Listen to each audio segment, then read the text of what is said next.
നിർമ്മിത ബുദ്ധി തയ്യാറാക്കി നൽകിയ കവിത പാബ്ലോ നെരൂദയുടേതാണെന്ന് പറഞ്ഞ് പഠിപ്പിച്ച് കേരള സർവകലാശാല 4ാം വർഷ ബിരുദ വിദ്യാർത്ഥികൾക്കായാണ് AI കവിത പഠിച്ച് പരീക്ഷ എഴുതേണ്ടി വന്നത്. തെറ്റ് തിരിച്ചറിഞ്ഞെങ്കിലും ബോർഡ് ഓഫ് സ്റ്റഡീസിൽ ചേരാത്തതിനാൽ സിലബസ് പിൻവലിക്കാനും കഴിഞ്ഞിട്ടില്ല.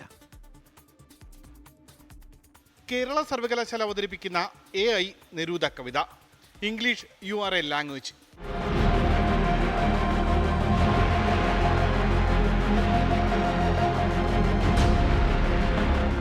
നാല് വർഷ ബിരുദ കോഴ്സിലെ ആദ്യ സെമസ്റ്റർ വിദ്യാർത്ഥികൾക്കായി ഏതാനും കോളേജുകൾ തിരഞ്ഞെടുത്ത എബിലിറ്റി എൻഹാൻസ്മെന്റ് കോഴ്സ് പ്രോഗ്രാമിലാണ് AI നെരൂദ കവിത പഠിപ്പിച്ചത്.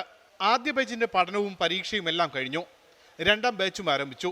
അപ്പോഴാണ് പറ്റിയ അബദ്ധം തിരിച്ചറിഞ്ഞത്. 1ാം സെമസ്റ്റർ വിദ്യാർത്ഥികൾ തിരഞ്ഞെടുക്കേണ്ട ABC കോഴ്സിന്റെ ഒരു ഭാഗത്തിന്റെ തലക്കെട്ട് English you are a language by Pablo Neruda എന്നാണ്.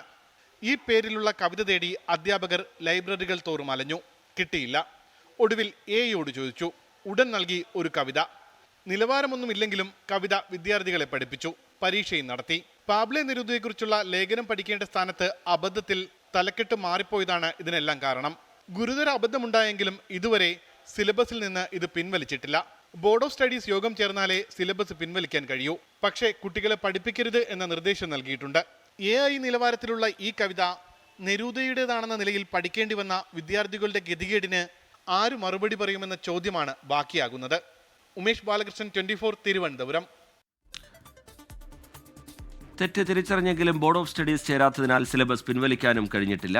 ലോകത്തെവിടെയായാലും ഏത് സമയത്തും 24 വാർത്തകളും ഓഗ്മെന്റഡ് റിയാലിറ്റി പാക്കേജുകളും എക്സ്പ്ലെയിനറുകളും വിശദമായി കാണാൻ ഞങ്ങളുടെ YouTube ചാനൽ നിങ്ങൾക്ക് സബ്സ്ക്രൈബ് ചെയ്യാം.